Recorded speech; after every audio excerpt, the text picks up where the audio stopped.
Welcome back to the channel, everyone, and if you're new here, welcome to the channel. This time we're doing something on TTS just because I wanted to show off some of the testing that we've been doing behind the scenes. This will be a deck that has been refined a little bit. One of my friends for the final local of the year, they were playing in a Dorbick only bracket where everyone was playing a bunch of different Dorbick colors. So I took him up on the challenge, just some practice beforehand, and in about 30 minutes whipped up a blue Dorbickmon deck that I've actually kind of fallen in love with since getting it adjusted. So well, I guess it's the new year by the time this comes out.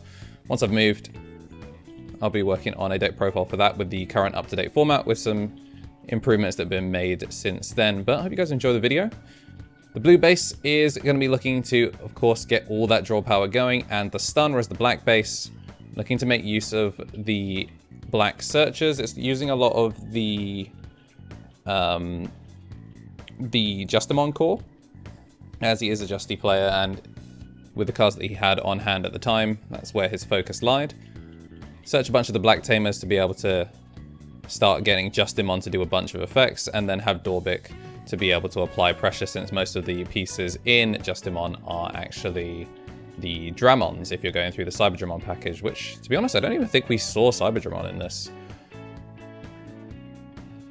So we've gone the Crispile Dramon over in order to get one stun. Going to swing into the Ultimate Flare, but thanks to having quite a short stack, the Decadramon is more than comfortable.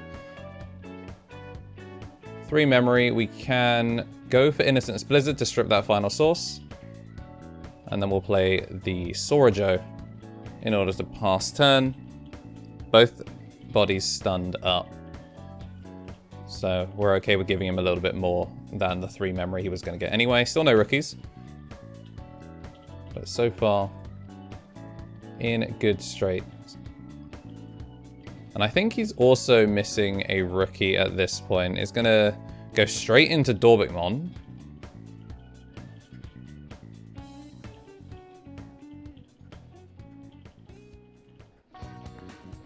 That's going to put us over to 5. We'll get the delete. And we'll go up to 7 thanks to having that Strike Dramon with no sources. A save isn't going to matter too much, really. That's for if you have your Tommy, or if you are going to Digivolve over it, then sometimes having the Decadramon in the sources can give you the plus 1000 if they've gotten stunned up. So 2 Digimon on the board, so this Kumamon's actually going to be swinging for 5. We're going to go into the Beowulf. And it is only going to cost 1 because we have the Tamer in the stack. We can bounce the Kumamon back to hand in order to bounce the Strike Dramon. Since he doesn't seem to have a rookie, it's not going to be doing much on the board, since we're probably not looking to stun it. Swing in, hit the Jasmine 7k. It was a little bit risky. And to be honest, if we left it on the board, then we probably could have gone into the Azulonmon to pass turn. So now the question is whether we just go for the full stun or whether we Digivolve. Because it's going to be passing over 4 memory. No, okay, we're going to go for the Dorbickmon. 1 Quadramon, 1 Azulonmon. Very, very pricey. I believe when we were recording this, I actually said I didn't want to give him a bunch of memory and then proceeded to go with the most expensive play possible. Go for the Dorbick, won't delete anything, but we are pretty much reading the board state of he doesn't have the rookie and he has to top deck into it. The black pieces don't seem to have too much of a search. We're going to bait out an Ultimate Flare, which puts it down to the Quadramon. Since we didn't have a rookie in our own stack, Ultimate Flare doesn't actually have the removal that we need. So what's really interesting about the Dorbick mirror is because you're just digicrossing in whatever order you feel like, you don't necessarily have to put your level 3s near the bottom, so you can actually survive a bunch of really awkward checks. We're going to swing him twice, then we're just going to play the Tombi Himi, and we're going to go into the Core Ikaku for 2, which is going to stun the Dorbick. His list actually is running the Justimon GX in order to get a source over it, so doesn't seem to have drawn into that just yet. Would actually allow him to play around just being a constant stun, but at least for him, as he passes over the memory, he's not playing into a Sorajo just yet. We are going to see the Vorvomon. It's like a 50-50 between his 2 main decks of Justimon and the Dragon Lynx package. Dragon Links obviously can search a bunch of the cards necessary, but they've got no Hinas, so you're missing a lot of the on-play if you're climbing the chain. We're just going to Digimon because it was the cheapest thing we could do without just passing. Didn't really want to play the Tomihime without actually getting any value out of the on-play. He's going to build up in the back, go for a Toy Agumon, and most likely Strike Dramon. Really the linchpin of this deck. Checking for those tamers, but not seeing anything. We're just going to go over for 3 with a Beowulfmon. And the Beowulfmon is going to cost 3 this time rather than 1, because there's no tamer in the stack. First check in, hits the Decadramon, which will thin the board, and he's just going to play Black Memory Boost. Doesn't want to go down into having nothing on the board. Decadramon isn't going to be giving us the plus 1000 because he has managed to thin his board down to 1. And I think now is a good time to just put the Source Strip down. Thinking about going into the Azulonmon, but we're not actually going to get any memory back from that. So we're trying to just go for minimal amount of memory. We'll strip him down of his sources, and it means that if he wants to do anything besides Digivolve the rookie, he is going to have to crack the Black Memory Boost, which we are going to get the crack out of him. And he's going to Digivolve into Greymon. No, never mind. It's going to go into Dorbickmon instead. Dorbickmon going to kill off our stack. And it's going to pass over to memory. But we have the Soray, which perfectly strips out 4 and stuns the Dorbick once again. Was debating as to whether he should wait to see if he could draw out the Soray first, but we forced his hand, and now he's lost a lot of pieces from his hand as well. Just going to Congo and pass. We have the Sorajo, and we could push back over for 1, and we're going to do that. We can't get anything out of attacking anyway, thanks to the Congo. So just immediately wait that out, let the Dorbick unstun, swing, hits its fellow Dorbick.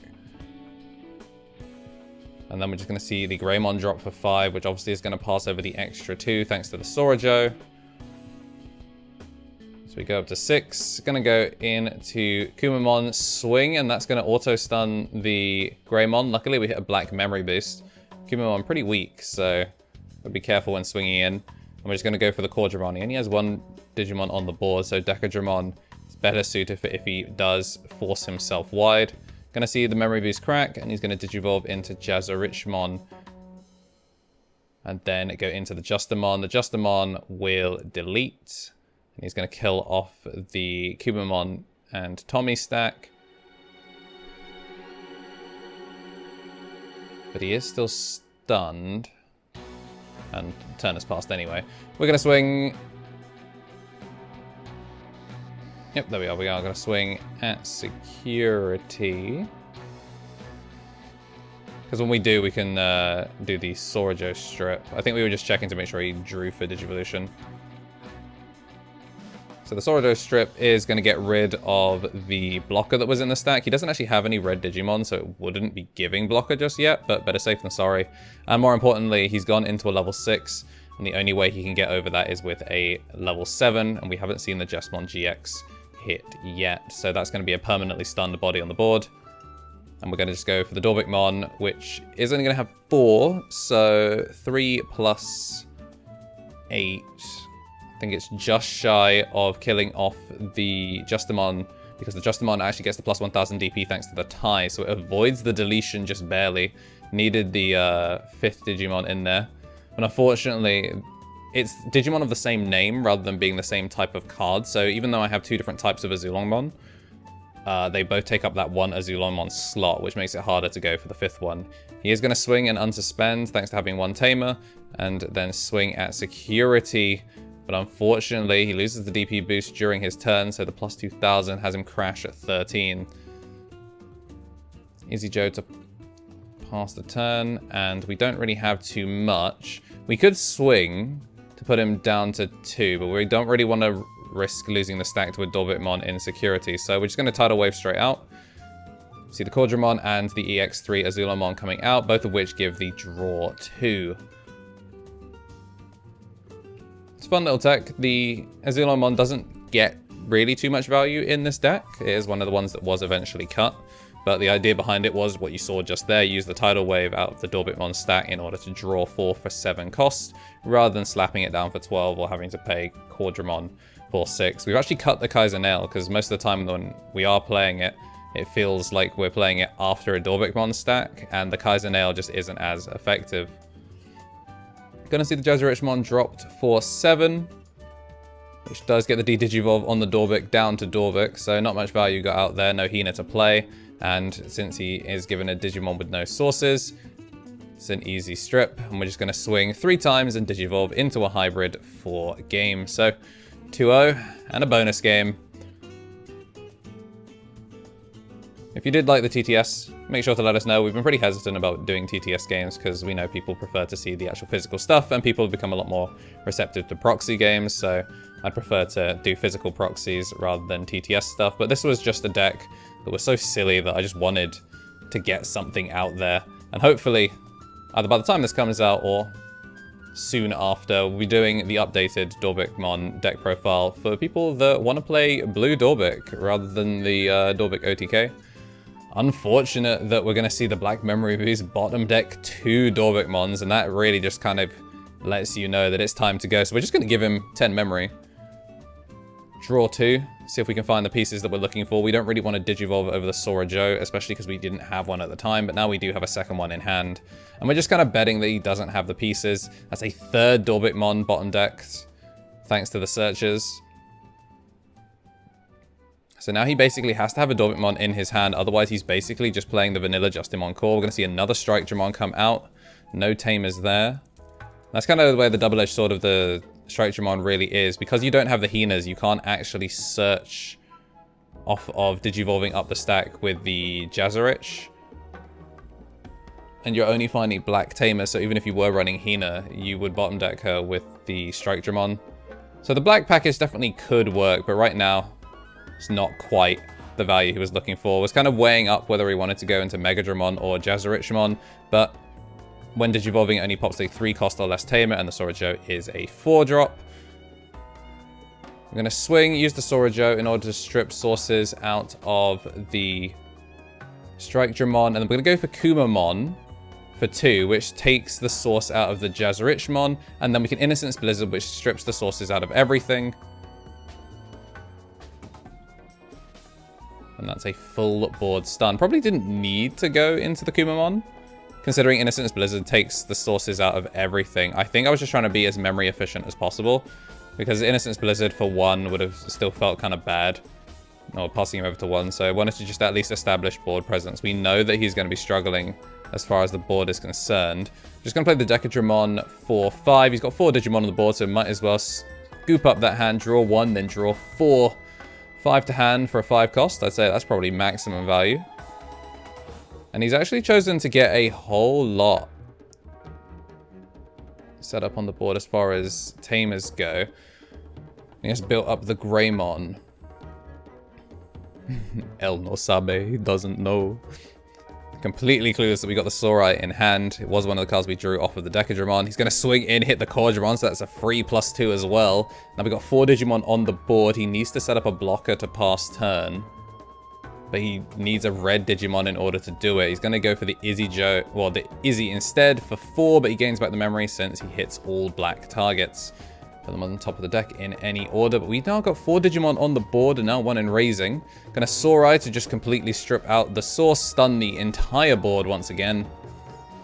And this is looking like it might be lethal next turn. He has to find a way to answer back. The Greymon at very least is still the top of the stack. He's gonna Black Memory Boost to check the top 4. Dorbick once again hits the bottom of the deck.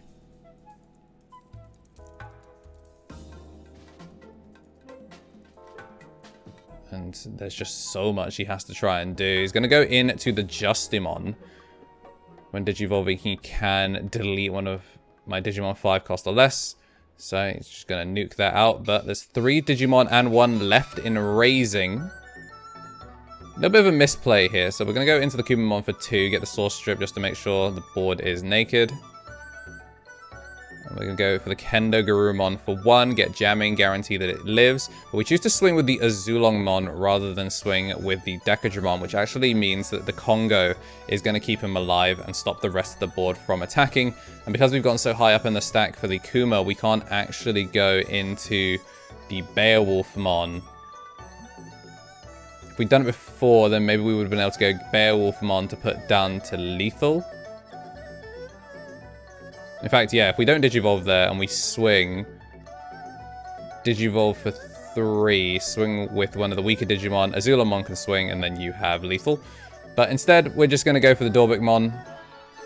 We'll take the 2 Digimon that can't attack and the Azulongmon that we haven't seen yet, and we will play that down. But since we are going to be going 2 Digimon or more wide, he is going to be gaining a boatload of memory, even though it's a relatively cheap Dorbickmon, all things considered. And we thin out the board just to make sure that he can't threaten, because of course the Justimon, even without any sources, can restand itself, so it would swing twice, plus having a board that was at the time 3 wide would have been 4 wide. We would have potentially just given up lethal straight away. He's going to crash straight into the Azulongmon, but it doesn't matter because he's got like 1,000,000 DP. He really should have swung over the Azulongmon here. I'm not really sure why he went for the hybrid stack. I'm not sure if he was just seeing red. The Megadramon is 8k, so it would have been able to swing over the hybrid stack considering he was just going to Digivolve over it anyway. Jazzaldmon swings in, dies to Chris Paldramon, and then he swings at security. So if he'd done it the other way around, he would have been able to clear the Azulongmon and at least make it so I've only got Dorbickmon and nothing in raising. But unfortunately, he's left 2 bodies on the board, one of which obviously he couldn't swing over because it was standing. It's going to ultimate flare it down, but only level 4s in the stack, so it is going to swing in, die, and we will swing for game for the final time. So Blue Dorbick going to come out on top in the Dorbick Ditto. If you liked this new take on Dorbickmon, going for the stuns rather than the OTK, make sure to let me know down in the comments below if you want to see that deck profile. Even if you don't, we'll still drop it on the channel, but make sure to like and subscribe anyway so you can see when that video goes live, and we'll see you in the next one.